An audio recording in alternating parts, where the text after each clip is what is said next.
Hello and welcome back to the Castle Desk for Game 2 of the quarterfinal between SK Telecom T1 and the one and only Splyce from the LEC. Of course, one European team has already dropped yesterday. Splyce, the second hope of Europe so far. G2 to play later in the day.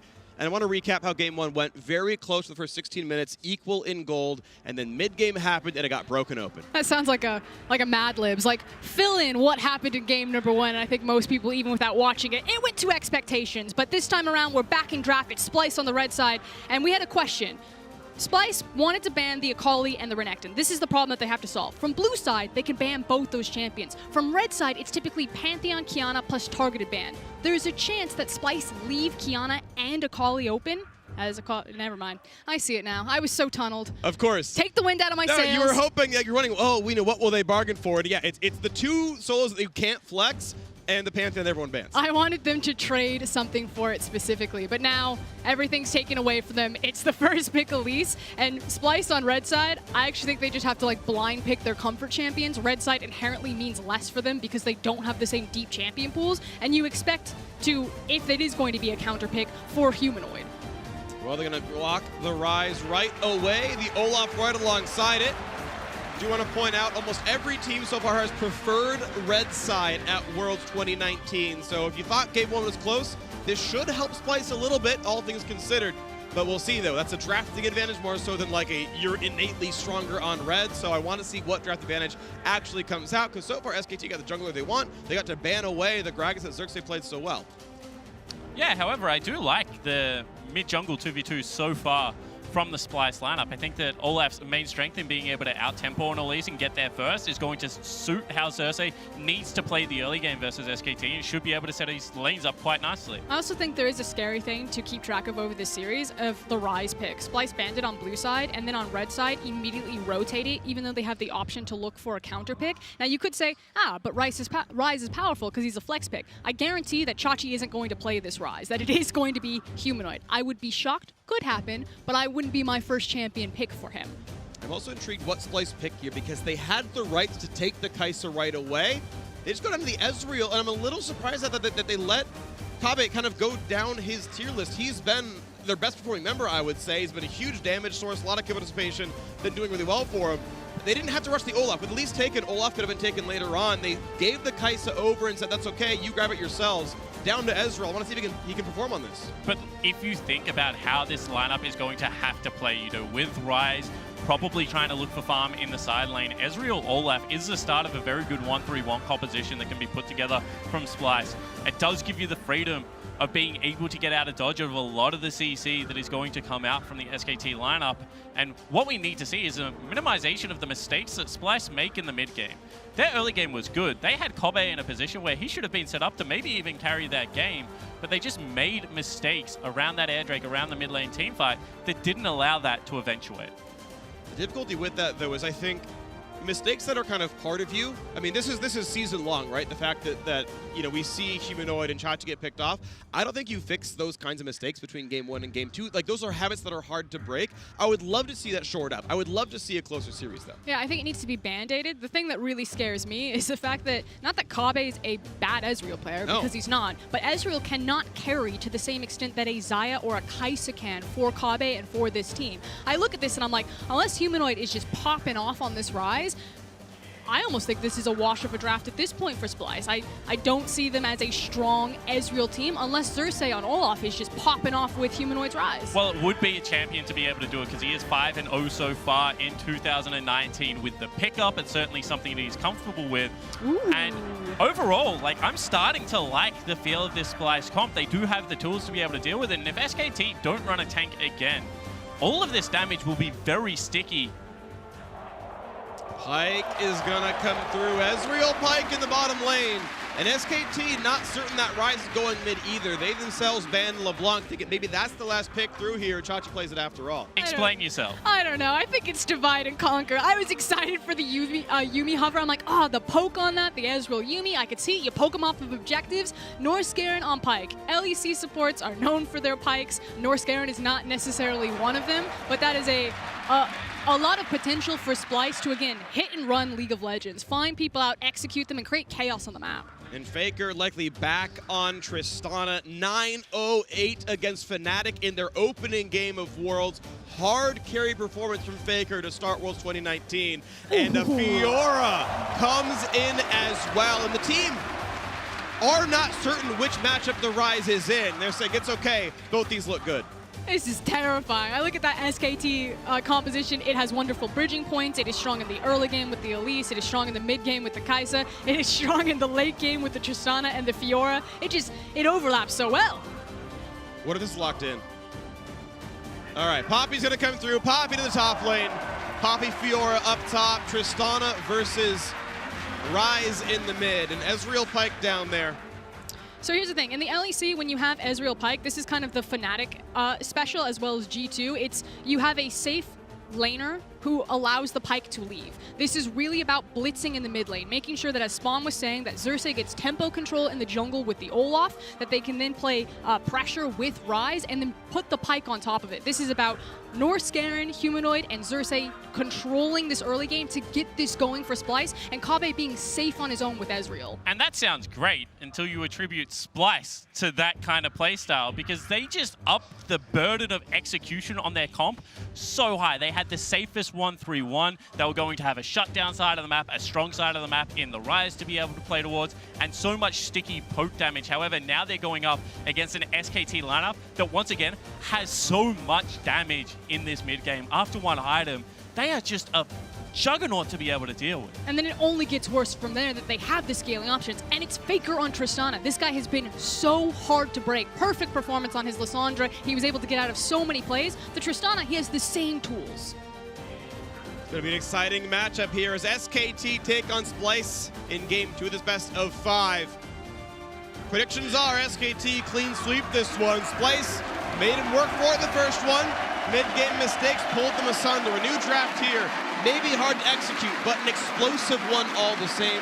Ryze has great gank setup. The Pyke can roam around the map. I want to see what Splyce have in store for us. The pressure's off. Picking up a win is already a huge victory for them.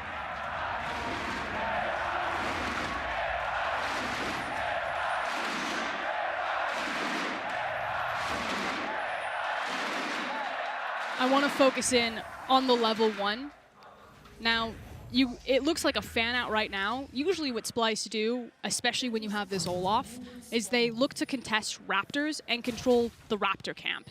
Now, the scary thing is that I don't think Splyce for certain have the stronger level 1. They definitely have strong tools, but I think that this means that Xerxe will have to play for his own Raptor camp, but this is a very different speed that he's normally used to taking with Olaf. Usually it's delayed invade on enemy Raptors, you force that, you get mid-control, you walk to your own Raptors, and you're just cruising through experience. And let's just briefly talk about level 1 tools. You would say, you know, Pyke, very good level 1, has the ability to stun 5 people. Ezreal, as well as Olaf there. However, Ryze kind of sucks, level 1, to be completely frank. And then you have a look at the fact that Kai'Sa Nautilus, level 1. The fact that Nautilus adds plasma stacks for Kai'Sa to do so much damage at that portion of the game is very hard to deal with. So I agree with you. I don't think they're going to go for a blind invade. That ward is also pretty significant. Khan's going to hit level 2 off the first wave now that he's been able to pick that one up. But it does look like, once again, solo start for Clid. Yeah, and also a topside start for Xerxe. So we saw him do this last game. He passed down bottom, tried to force it. I'll hold it. A lot of damage early on. Norse got the half HP. He'll regen about a quarter of it, but big damage back on an effort. Honestly, that trade favors Splyce if Norskeren can duck in a fog. See whether he's able to, and I'm very interested to see whether these junglers path towards, because as you mentioned, Frost, this is going to be topside start for Xerxe. It is a little bit slower on Olaf because he does have to be able to pick up his blue buff to really start powering through his camps. And that means that, once again, there could be a lot of attention towards this bottom lane. As an Elise, as there's still a lot of trading going up here, Khan, yeah, level 2. with the Klepto really putting in some work. And already a fight now in the mid lane as well. Chachi gets the root, no longer the shield, doesn't come through in the kit anymore. That one's gone, but walks away, stays alive. And what I was going to mention is the fact that this is Elise's ideal path. You want to be able to do the solo camps on Elise, because with the percentage health damage, she does them much quicker than other champions. So Clid might actually be able to beat Xerxe down here with more mana, with more health, and looks like he also has pushing lanes. It's also the fact that Xerxe didn't get to play his standard Olaf, so good pathing and setup from SKT on the level 1 to, like you're saying, Clid's ideal pathing. He's able to get his own Raptors. It's the fact that Faker has complete control of that mid lane, is now walking into Xerxe's jungle to acquire information on this guy. And if you neutralize and defang Xerxe, Splyce fell apart. There is no early game without this guy. And if he had done Gromp late, that would have been a potential kill. And as I said, now he's here for the potential 4-person dive, but 4v3 is a pretty hard one to do. I expect it to not be too much pressure as long as Kobbe can last it under turret, but now they're going to go for it anyway. Hold 4v3, they're going to try. This is the attempt right now. A lot of damage. They're going to knock for the first one. Xerxe drops effort, drops aggro, and now Kobbe's forced to run. But that trade is in. The kills are coming through. It's 2 for 2 so far, and Norskeren remains alive. Now, SKT do deny some farm, but the kills are traded equally. They are traded equally. However, look at the distribution. It is going to be Teddy. Hold the thought. I don't think he can kill Faker, but he can stop the recall, and actually, the farm can be denied in the mid lane as Faker drops all that CS. Yeah, so it is going to be kills onto Teddy. Once again, we're going to have an incredibly accelerated Kai'Sa in this game, and the fact that Kobbe missed out on experience, that's good though, is also a big deal. I mean, it is denying Faker time in his wave. Vizicsacsi now. We're still fighting. Chachi going to be slowed, and that shield is needed, but could he flash in? He's gonna, and over the wall they go. Khan cannot find it. Chachi, that flash was beautiful. There might be an escape still, though. As soon as the Q comes back up, he's over the wall. The flash chase, and Xerxe strikes him down. Like, now it feels better for Splyce right there. Finally, Xerxe comes to his top laner's aid. Chachi just got punched to death in the first game, but this time around, Xerxe's got his back. They're not done. They're not done. They're still willing to fight. Norskeren, though, just slinks away. The Ghost Water dive can't find the skewer. And that could have been, once again, another play. That is actually SKT deciding to not go for the Flash Cocoon or the Flash Hook there. Would have absolutely meant that Kobbe had to burn his. But the start of this game has been played at such a frantic pace. 5 kills at only 5 minutes in. Want to check in with the fact that there are also very limited summoner spells, so I don't think the pace is going to slow down anytime soon. And this is what we expected. It's unlocking Norskeren on this Pyke, trying to blitz in through the mid lane, but Faker is just, he's so hard to crack. Even with the tools of having things like the Rocket Jump or the Lissandra ultimate, he is so aware of a player, of knowing when he needs to play aggressive and when he needs to play defensive. But I don't necessarily love that roam. We'll take another look at the dive beforehand, however. As we mentioned, 3v4 at this stage of the game is very hard. The turret heats up really quickly. You can see the effort on the back end is going to fall down to the turret shot, and then you can see Clid also trying to repel. So this was a very interesting play from SKT. They obviously thought they could get away with only one death. And Axe, what's your move replay right there? The final turret shot, just really getting those kills, the 2 for 2, and of course, later on we saw that top lane fight, and I gotta give so many props right here to Chachi. This is a good fight for him already, good riposte, and this is gonna be a fight. He's not gonna chase in for any more right there. I mean, it is Chachi's legendary Poppy. That said, you're still looking across from Khan's Fiora, and let's not kid ourselves. Poppy had to flash away from death, and if Xerxe wasn't there, Khan was gonna walk him down. So while it did look good for Chachi, it was definitely with a strong assist from Xerxe. Yes. Otherwise, Khan was just gonna walk all over him. And finally, this bottom lane will push out. I was going to mention the fact that I didn't love Norskeren's roam, and the reason for that was a wave was slow pushing against Kobbe, and he got denied so much farm. Look how far he is down. With the double recall stop, I actually thought that they would be able to force that wave into turret, but with the gank coming from Clid, and the fact they didn't necessarily commit to it, they were able to maintain that freeze for such a long time. And now you can see only just starting to crash towards Kobbe's side of the map. Well, right now the game pretty much equal in goal, despite the 1 kill lead that Splyce have so far. Solid probably for SKT, and Klepto, of course, being a part of that, but a 13 CS lead for Khan. Once again, top lane is going to be a big sore spot for Splyce. And I agree with you, Jake. I think it's something to look at in terms of when Norskeren picks his moments to roam, and it just feels like I'm supposed to roam on Pyke. This is what I see Fnatic and G2 do, but not the same thought process that goes behind his windows and his wave manipulation. The fact that the wave, they didn't get the bounce back, they didn't get in a good spot for Kobbe, and ultimately Norskeren is also being punished because he's falling behind in experience, level 4 to level 5 right now. The CS difference between the two AD carries plus the 2 kills on top of Kai'Sa, the Pyke pick really needs to transition to spreading gold with those executions and that ultimate. Otherwise, he is losing a lot of intangible assets for Splyce on this map. And the reality is, with how fed Teddy is at this stage of the game, being the gold leader as an AD carry, and now that they've taken down that dragon, wherever Teddy goes, Splyce probably can't fight. So that means if they want to flip for a Herald, if they want to play around plates, that we're once again going to see a game with a split map. See whether Splyce can try and navigate this early game as well as they did last one, because I was so impressed with their decision to once again continue to attack that bottom lane side. I think it was an incredibly brave play to leave their gangplank on that island. And I would like to see them try and do something similar this game. Well, the one thing that's going to be nice for their attacks is the fact that the gold is on Xerxe. Now, that certainly Olaf is going to fall off in the late game, right? This needs to be converted, but wherever he attacks, like, he is rich, right? This is a very, very powerful Olaf right now. So if he can get somewhere with the semblance of a numbers advantage, he can get those kills over the line. I mean, I agree with you in a sense of that Olaf doesn't have the greatest like versatility in his play patterns for late game, but I wouldn't say he falls off. He does need to be ahead of the clock and have kill pressure to be valuable. Well, they found a slow toast faker. Rock jump now for a nice buster shot to not get skewered back in, but they're going to find the first root, but pulled onto the turret by effort. That will mean the kill comes across, and the ult over as well. This could be more of a chase, going to flash in, Ghostwater dive as Xerxe throws in the axe. They're going to kite away from this one, but Clid could potentially collapse with Khan based on what Chachi does up in the top lane. And a really good read on the play there from SKT. This is a team, once again, that has so much experience. Hold the thought, Khan is quite low. Wave pushing against him. He knows Xerxe is here, though. Puts on the ultimate. It's going to be chain CC'd.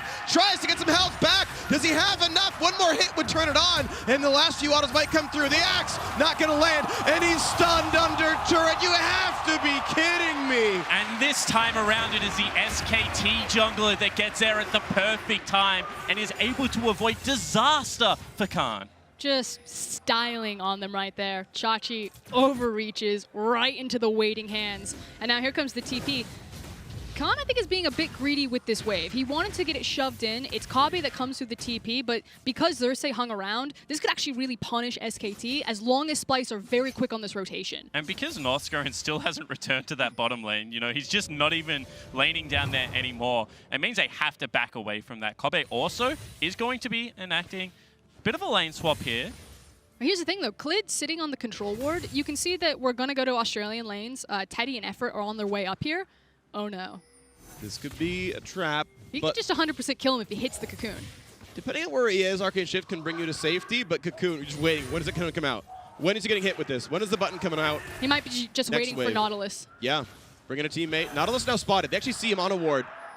So they know Nautilus is coming up. Now Clid shows up, lands the red smite, lands the auto attacks. Now Cocoon can't land just yet because of the minions, but how can you get out from this one? Now it's going to come in. The flash there, but you already knew they were coming, and Kobbe goes down. Clid just barely grabs the kill. I mean, it was a valiant effort. Kobbe had the minions in front of him trying to use them as the body block, but just a matter of time there. Now the dive looks like it could potentially be set up on mid lane. And once again, I feel like this was Splyce trying to get ahead of a play, trying to swap towards the top side of the map, but because of how strong Kai'Sa is, 20 CS up, has those 3 kills, it is going to be very hard to play the same side of the map as SKT's strong side, and that should mean that this Herald and control goes down. Norskeren pulls in. Effort has to respect the potential cube. Might be on cooldown right now as the squad runs away from mid. A quick check-in on the top, aka bottom lane, Khan versus Chachi specifically. Back to equal in CS, both 0, 1, and 1, right? Both of them had chase downs that were turned over by the jungler very, very neatly here. So at least his matchup is going much better than last time around. The big difference really is the fact that Teddy is gigantic. Yeah, but it's also kind of the responsibility that the Fiora is going to have to SKT later on versus what Chachi's going to be able to do on the Poppy. Being grouped up and forcing the 5v5, having that disengage for Chachi versus Khan, who, if he's in an even matchup, will eventually just eat this entire game if it comes to that for SKT. They'll always have that side lane win condition. And let's not forget that last game, Khan got the counter pick. He did the most damage in the game, had the highest gold, and was absolutely destroying Chachi. This time around, it was Chachi was the counter pick, and he's nearly died solo 3 times. Like, it hasn't happened, but Khan has been in the position to be able to win this lane with a blind pick Fiora running Klepto. This isn't even a grasp Fiora. It's just one of the realities of the issues with Splyce's active champion pool in this meta at this tournament. Chachi doesn't have the same carry champions that Khan is going to have. Poppy was brought in after you saw the matchups, and Now let's see what comes through. As top lane's being pushed, Teddy's going to claim a plate, no problem there. Mountain Drake is going to help, actually, and that's a little bit of extra gold into the pockets. The pull comes in. This could be a CC chain, just barely able to jump backwards, but trying to stay alive. They're going to be able to. This is ulti down for effort.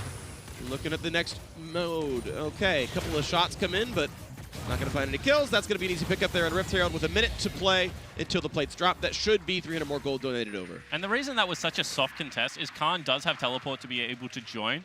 Not the best team fighter, but would be a numbers mismatch. So despite the fact that they do burn themselves that ultimate off effort, they're not able to continue to chase into Fog of War. However, they do want to try and deny this top lane turret from going down, it looks like. So much gold only onto Teddy, too. That's now 2 kills in his back pocket, the completed Storm Razors, and he just got all of that Herald gold. This is a lot of resources being funneled onto a Kai'Sa. That's going to be a very big problem. Khan and Chachi slowly but surely spawn. Fighting valiantly, but a Vamp Scepter on Fiora means you can do pretty good things there, trading back and forth, healing out the vitals.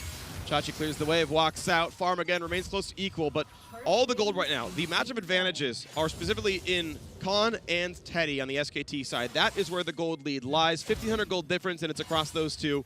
And now Effort wants to make it even more across those two as Chachi's running out of health.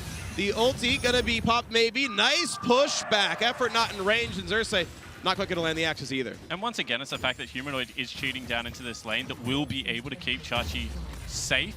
But SKT is just winning in multiple areas right now. Top lane turret will fall down. You can see that whilst Xerxe has been trying to keep his lane safe, this Elise is now starting to build a CS advantage, which shouldn't happen in this matchup, certainly a slower farmer. So I think that a lot of panic in Splyce's gameplay. Clearly a dodge. Yeah, clearly a dodge. Clearly a dodge. He tried to play for the juke. It's just so clean. Happens. So clean. Wave food again, W popped. Oh, that's a stun. That's decent damage. Xerxe again dropped down to about 60%. Slowed down by the red buff. A level behind the Elise as well. And now, unlike game one, this early game has been so decisive and one-sided from SKT so far. They've been able to pick up the Dragon, the Herald. They got themselves first turret. Second Dragon is also going to go down. And it really does feel like the game has just been played exactly on their terms. I'm really curious to when Splyce try to pick their moment, because you cannot allow the game to continue in this fashion. I mean, you just saw it spawn. They threw out the hook and they just missed Faker. And the thing is those have been Splyce trying to pick their moment, but it's not connecting with anything. You now have Teddy at 2 completed items, the Rage Blade on top of it. Like, you're absolutely right. Pick up Teddy wherever he is. SKT are totally fine to fight, and Fiora's left to her own devices just punching down on Poppy in that bot lane. And the reason I loved Ezreal as a counter pick to Kai'Sa is Kai'Sa has such an expensive item build, and it does take time to ramp up. Ezreal normally is able to beat her to the 2-item spike and then get control over this mid lane wave. The factor of the matter is Teddy is so far ahead. 2,000 gold makes it easier to spike your items a bit sooner. And to your point about this early game being placed to SKT's tune, none of the Splyce kills are by their own volition. Right? Their first 2 kills were SKT tower dove, and the turret gave those kills over. It was an equal trade. Khan overchased. Credit to Xerxe for being there, don't get me wrong, but that was Khan playing over aggressive and getting caught out. Splyce have not made their own kills so far this game. Why you gotta do me like this? No, I understand. And you saw Splyce. I don't have a reason. I got nothing. Yeah, I'm sorry. You saw Splyce. I don't have a reach. I might not have one after today. Here we go. Okay, big damage. And ever great stopwatch, but that was signs of life. That was a hook landing. Decent damage. Finally, something forced out of SKT. And I think this is what they need to do. You can see that right now. Once again, I think Splyce has made a great choice in this mid game. Humanoid is 40 CS up. He's going to be able to lane into the Fiora really nicely. Has been able to get towards his item Splyce without being shut down too much. And you can see they're playing his side of the map. Rotate Xerxe towards the, Chachi towards the play. Ensure that you're fighting around your tank, who at this stage of the game is going to be very hard to deal with. And one of the, oh no. Oh no, ulti nice. Okay. Nicely aimed. And one of the players that we haven't gotten a lot of time to talk about is actually Humanoid. He has grown a pretty significant CS difference between him and Faker. You can see that he's also got the experience lead. He's trying to find a matchup, and I expect that Norskeren and Xerxe will continue to kind of shadow underneath Humanoid and try to leverage this Ryze as the breaking point for them. And once again, Pyke is a fun and interactive champion that if you get one team fight clean up with, is able to swing gold leads quite rapidly. So I think that this is what Splyce need to be able to do. They obviously have a strong side of the map that they can play towards now in this Ryze. They need to be able to push in and generate a fight. And Chachi's teleport is about to come back off cooldown. So I think, you know, we've been talking about the fact that SKT, they've had all the proactive plays so far. I think they will continue to have the ability to push in majority of this map, but it's not like Splyce are without tools of being able to try and fight back. All right, well, we'll see when those tools come in. Right now, it's a 3,000 gold difference. It's 3K more than it was last time around in this series, and we'll see what happens now as we go into the mid game as SKT push forward. They've got their items. They're looking for the next piece of the action. 2 turrets to 0, 2 Drakes, but not the strongest ones. They're going to wait around and find the next big opening. There's the flash play onto the bottom side of the top lane as Faker's forced to flash away. A buster shot hits 2, and he walks away. And it's the fact that Splyce pick to try to capitalize on Faker. Faker absorbs the pressure, and then that means that Pyke is not there, Chachi is not there for the teleport to avoid the mid lane tower going down. And also, because the game hasn't been played at the frantic pace that we saw early, hold the thought. You want it frantic. Gonna happen right now as Norskeren just goes down. Teddy on a killing spree. Round 2 comes in, the stun is on top, out goes Kobbe. The re-engage could look pretty good, it's a shutdown. Xerxe finds his 3rd, and the fight continues on an effort, but it's still SKT with more members. Chachi's trying to 1, is nice, finds him into jump 2, but he's only gonna find some slows. The chase down can still happen. 1 more vital might be enough, and Khan is gonna find that kill, 8-4 on the scoreboard. And that is what a gold lead team fight looks like. Norskeren tries to engage and just gets destroyed, and now SKT can potentially look to siege onto this mid lane turret. I think it's much easier that they can go back, spin their gold, and start their setup for the Baron and the Cloud Drake that are spawning soon. That's kind of like the one silver lining for Splyce fans. Hey, at least you didn't lose a 5v5 right in front of a spawned Baron. Thank goodness for them, Baron wasn't there yet. But this is Norskeren getting popped like a balloon. Teddy does get delayed to the fight, which is why it looks like maybe Splyce might get something here. But as soon as Teddy walks back around and joins the fight, it's just front-to-back destruction from SKT. And unfortunately, execution just wasn't there from Splyce. We saw 2 missed Qs from the Ryze on targets that did have spell flux being spread. That could have been a lot of damage coming out of Humanoid, but he's done next to nothing in that team fight from what I can see. And SKT, with this gold lead, means that they have so much more area to be able to misplay.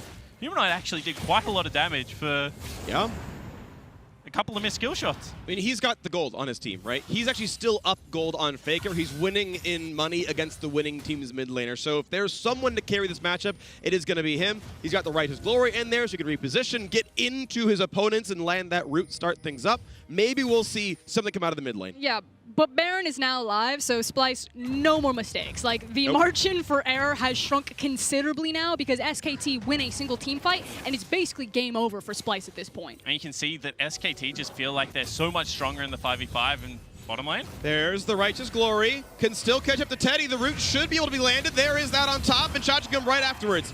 This should be a pretty easy setup. Point blank ult. Nice! He jukes it, but it's gonna be enough damage, but it's still traded back. Teddy claims the kill, and the rest of SKT are here. This has to be Chachi dying. I don't see how he lives on reflex. The riposte comes out. Khan lands all 4 vitals, and SKT get that 2nd kill, and Faker's not done. Ezreal is trying to run, will just stay alive, and a re-engage comes across. Faker, that was a sick hook. That was a predictive hook. That was a nice one right there. Long-term play goes 2-2. That was the prediction there from Norskeren, and that's what we need to see on this high execution style of composition. You cannot miss those hooks. And now it becomes easier because SKT have no flashes available. They got the back-to-back scrappy team fights, and now it means that they're able to look for plays like this. You see in the bottom lane, Teddy trying to trade aggressively, but Humanoid with a really great read attacks the side lane and is able to get a great shutdown for his team. And I do want to compliment that Humanoid and Chachi did find an opportunity to pick off Teddy, but also really compliment Teddy. He plays this as perfect as he can to trade 1-for-1 in a 2v1 scenario. I gotta give some thumbs down though. Humanoid takes 2 turret shots for essentially no reason in that fight, and that's even the reason he died. Certainly is, and then we see also on the flip side of that play, the fact that Faker did fall down, having 0-1-5 performance, also down about 60-odd CS in his lane matchup right now. You can see that the farm values are slightly higher for Splyce. They're finding more farm on this map than what SKT is able to. And their stats were close coming out of the group stage, but SKT was overall finding more farm across this, but There's at least something in the Splyce side now. Again, it's going to be Khan trying, but not an easy way to find Humanoid, and waits it out. That's going to be the route. This could be enough! Oh, that's a juke in the queue, but Exhaust comes in. He's going to try. He needs to land the skill shot, but he can't get into range, and Khan just walks away. And this makes me think that the Ryze is a denial pick. It is not the comfort pick. They are afraid of it. They banned it from blue side. They denied it from Faker playing it, and you can see Humanoid, he is not connecting in the same way that he needs to with such a powerful champion. If that is Doinby, if that is Faker, that doesn't happen. I mean, that's also just experience. On the biggest stage, with this crowd screaming, you saw their faces before the game. They were obviously very happy to be here, but I guarantee their hands are a little bit shaky and the setup is not what they're used to. And just in crucial moments, the mis-executions have cost Splyce in this game. That Baron is going to drop down rapidly. No one's around to stop them. SKT, okay. Had to give that one the respect, but it comes through. Also the solo kill for Khan in the picture-in-picture. SKT went on both halves of the map. And now they just got everything again. This is another game where it looked like Splyce were starting to claw their way back into it. They had burnt the summoner spells. They were getting the scrappy team fights that Pyke needs to be able to survive. But unfortunately, they lose the bottom lane and they lose the Baron. And with 5 members alive now, SKT are just going to be able to march these waves into the base and start accumulating an even bigger gold lead. And there's not traditional wave clear, especially when Humanoid is dead on that Ryze. So these towers will fall over, but I've got some good news. Faker is now at 99 international wins. Do you know what that means? That means this one probably is going to be number 100. Yeah, I agree. Splyce going to come back. I'm sorry, I'm trolling you. You are trolling me. But there's a reason that we call him the greatest of all time. Hook will miss. This is a guy that has been able to reinvent himself so many times across League of Legends. First known for his brilliant assassin play, then relegated towards tanks, has even spent time on the bench, but the fact that now Faker is back at another world championship and looking to contest for a crown. They're going to look for this kill. He's going to want to riposte, but he can't. Now it's going to try to run away. And he's able to, but he's still rooted in place. He's got the team coming across and just walks away. Got him. Nailed it. Oh, round 2. Chachi, gonna look at Faker, but he's kind of squishy, all things considered. There's a whole team ready to fight him. Has to jump away from that one, loses the flash, looking for the re-engage, not gonna find it there. Xerxe and Norskeren, he's gonna bring the, almost finds the stun to the rest of his team. They're gonna jump into the backline. That's Teddy right there in a duel now with the entire rest of the squad. This has to be a kill. This has to be Splyce fighting Teddy, and yet they can't. They can't find a single kill. SKT walk away with everything again. And once again, you see the indecision from Splyce. They don't even look like they want to fight there. They're just crowding around the Raptor camp now with 2 members dead. SKT might even look to end the game. That was literally Kai'Sa like, open up, here comes the airplane, drives right in, and then just walks it back out. They're not walking through the Nexus. 25 minutes in, onto the turrets right now in a 5 versus 4 as one of the respawns comes in. Splyce gonna do their best to defend themselves as Khan is gonna jump away, block the CC and get out. They will not lose the Nexus yet, but that is a 5,300 gold Baron power play with a half-open Nexus. Okay. A different team on a different day might try to push the end there, but that is not SKT's style. We've said they have sped up, but it's still not to the point where they are willing to take reckless risks. Once again, with the amount of shutdowns available right now, they do not want to give that back over to the opponent. I respect the decision to back away. They've still got a minute left of this Baron, see whether they can get anything else done with it, because they are so... That's a Medjai's built up on a Kai'Sa, by the way. It. The respect you were talking about, yes? Yeah, all the respect. But this is what I meant. It didn't even look like Splyce in that choke point really wanted to commit. They didn't have Chachi up the front with Xerxe fishing for those kinds of engagements. It wasn't until, you know, Teddy flew into the backline and tried to donate some gold over to Splyce before they were really sucking into it. Big confidence play coming out of Teddy right there. He's like, I've got the stopwatch. I think I can outplay these kids. Wasn't wrong. Wasn't wrong. 5-1-5 has the Medjai's for good measure. Going towards them, pretty sure that's going to be a Gunblade. I mean, who knows? Maybe it's Proto Belt. Teddy's going to Proto Belt into the squad. Really wants to dive in, see what they can do. I mean, just the damage that's going to be coming out of the Kai'Sa W with that build. A lot. I'm going to say. A lot is probably the amount here as they continue to push now at the bottom side. Baron buff has timed out. The minions mostly gone. Faker pulled in, but yeah, on reflex, buffers the rocket jump, gets the cast animation in before the hook lands, and now towards the back line. They're going to find a couple of stuns. That means the dive can come in. Xerxe, he's trying to run away. One auto would kill him. Just barely going to live. Clid has knocked down Humanoid. Teddy once again right in front of the squad, and the Zonias comes out. He's going to stay alive, but the kills just keep coming through, and no one is left to defend. Khan will die, but that's going to be it. SKT and Ace for a death. The minions already on the Nexus, and even faster than in game one. SKT gonna clap down on Splyce, a 2-0 lead, and one more to go until they reach that semifinals. An absolute slaughter for SKT towards the end of that game. In back-to-back team fights, Splyce can find nothing. And you can just see how confident this lineup is. That was the longest flank of all time coming through from Chachi, but they just kept running forward. The Hail Mary of flanks, if you will. Just marching after SKT. Well, I appreciate the effort. I appreciate the attempts. There were some glimmers in that game from Splyce. Overall, though, this game is what I think so many people expected this series to look like. SKT in absolute control from start to finish. So far what we've seen is Teddy have a pretty poor performance in game number one.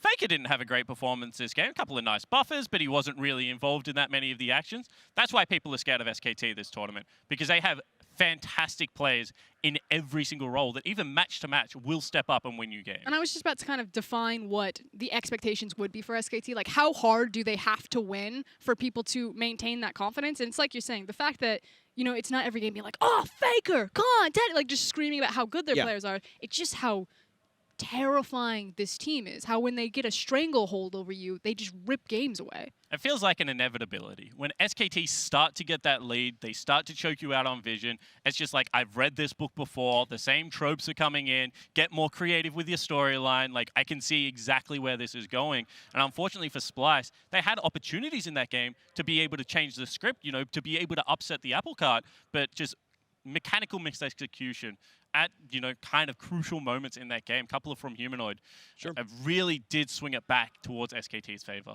And I want to kind of stage set like the relative skill level of teams here, because SKT, I think, are making Splyce look a little bit silly. They're clearly a very top-end team. Splyce is the #3 team in Europe. Like, they're exceptional. They bested the #1 team in the LMS and the #1 team at Vietnam in their group stage. Like, they have shown they can beat the world's best. I mean, they went close with the #1 team in the LPL as well. Like, they can do well against some of the world's best. And then that next level SKT where you're like, oh my gosh, this is so much more work to do. And that's going to be hard to make up. There's world's best, and then there's world champions, and that's SKT, and that's the gap that Splyce can't quite get over. Yeah. Well, it's going to be a fun series, though. More to be played for sure. SKT and Splyce are fighting for a spot in the semifinals, and here you're watching them through the lens of the Oppo mobile cam with anti-shake technology and a wide-angle feature. You'll never want to use another camera. Up next, it's match point for SKT, so don't go anywhere.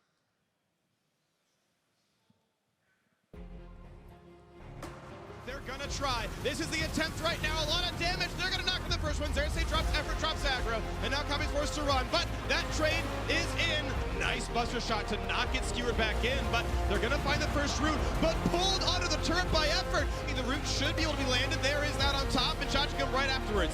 This should be a pretty easy setup. Point blank goal. Nice! He jukes it, but it's gonna be enough damage. Almost finds the stun to the rest of his team. They're gonna jump into the back line. That's Teddy right there in a duel now with the entire rest of the squad. This has to be a kill. This has to be Splyce finding Teddy. He's trying to run away. One auto would kill him. Just barely gonna live. Clid is knocked down. Humanoid Teddy once again right in front of the squad. And the Zonias comes out. He's gonna stay alive, but the kills just keep coming through. SKT gonna clap down on Splyce, a 2-0 lead, and one more to go until they reach that semifinals.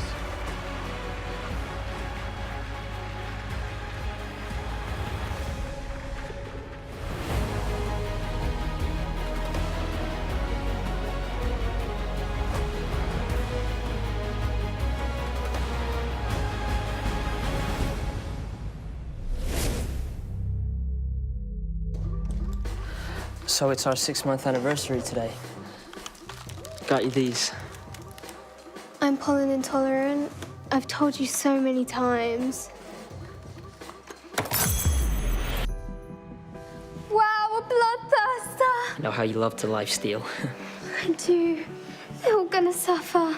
You're welcome. So many are gonna suffer.